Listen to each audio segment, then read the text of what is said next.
Apakah ini akan menggantikan PBB? Tentu saja tidak. Kemarin juga disampaikan bahwa badan ini tidak ditujukan untuk menggantikan PBB.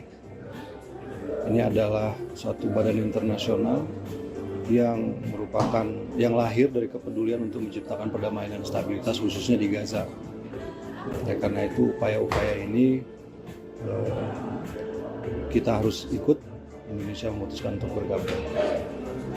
Dan acara yang berikutnya adalah special address oleh Presiden Prabowo Subianto. Kemarin sudah kita saksikan juga sama-sama, yang pada intinya beliau menyampaikan, memaparkan arah kebijakan ekonomi Indonesia, hal-hal yang sudah dilakukan oleh pemerintah selama kurang lebih 15 bulan. Disampaikan bahwa upaya-upaya yang kita lakukan meliputi reformasi struktural, kemudian perbaikan-perbaikan governance, termasuk penertiban hal-hal yang irreguler selama ini dan ilegal, kemudian meningkatkan efisiensi dari pemerintahan itu sendiri. Dan beliau juga menyampaikan program-program yang dilakukan pemerintah di bidang investasi sumber daya manusia.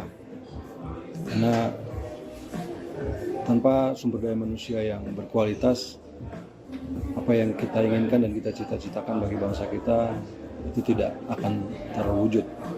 Dan dari beberapa respon yang kami dapatkan, dunia internasional menyambut baik pidato tersebut. Kemudian juga saya kira ini membuat posisi Indonesia saat ini di dunia internasional berada di dalam satu tingkat yang saya kira jauh lebih tinggi. Kita ada bersama-sama dengan negara-negara lain yang dan menjadi negara yang diperhitungkan di dalam percaturan politik internasional. Saya kira itu saja. Dengan bergabungnya Indonesia ke BOP ini, apakah artinya Indonesia juga memiliki posisi yang lebih kuat untuk mendorong solusi diplomatik, misalnya daripada hanya misalnya mengecam dari luar forum gitu? Saya kira iya, itu salah satu alasan juga ya kita masuk ke dalam untuk bisa mempengaruhi, untuk bisa memberikan masukan, saran, pertimbangan, dan seperti saya sampaikan tadi, memastikan semua arahnya itu tercapai, kemerdekaan Palestina tercapai, kemudian solusi dua negara ini benar-benar bisa terwujud.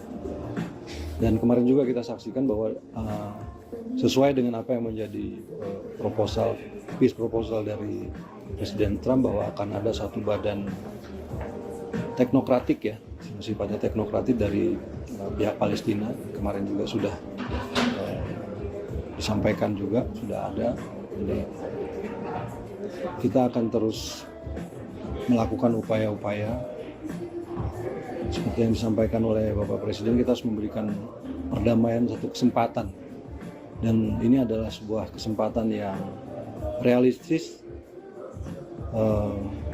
karena tidak ada alternatif lain. Kalau selama ini banyak negara menyampaikan kecaman, menyampaikan statement, tetapi saya kira kehadiran Board of Peace ini dan langkah-langkah yang akan dilakukan ke depan itu merupakan sesuatu yang tangible sifatnya dalam rangka mencapai kemerdekaan Palestina.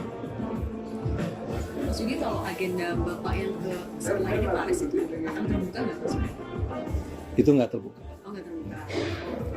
Kalau menanyakan soal Beliau memenuhi undangan Presiden Macron. pembicaraan terkait apa? Tidak. Kalau sikap Indonesia soal ini boleh nggak Mas? Konflik Amerika Serikat yang mau invasi Greenland, sikap Indonesia? Intinya kita ada dalam posisi non-aligned. Kita sadar bahwa dunia sekarang sangat dinamis situasinya. Namun kita juga harus ingat bahwa ada kepentingan nasional yang harus kita jaga. Oleh karena itu kita selalu berpandangan bahwa apapun yang kita lakukan kita harus berpijak pada kepentingan nasional kita. Kita mengharapkan perdamaian, kita mengharapkan stabilitas seperti yang disampaikan juga kemarin oleh Bapak Presiden, bahwa tanpa stabilitas, tanpa perdamaian, tidak mungkin mencapai suatu keadaan yang di mana dunia ini makmur, di mana masyarakatnya makmur. Jadi saya kira itu yang menjadi posisi kita. Download Tribun X sekarang, menghadirkan lokal menjadi Indonesia.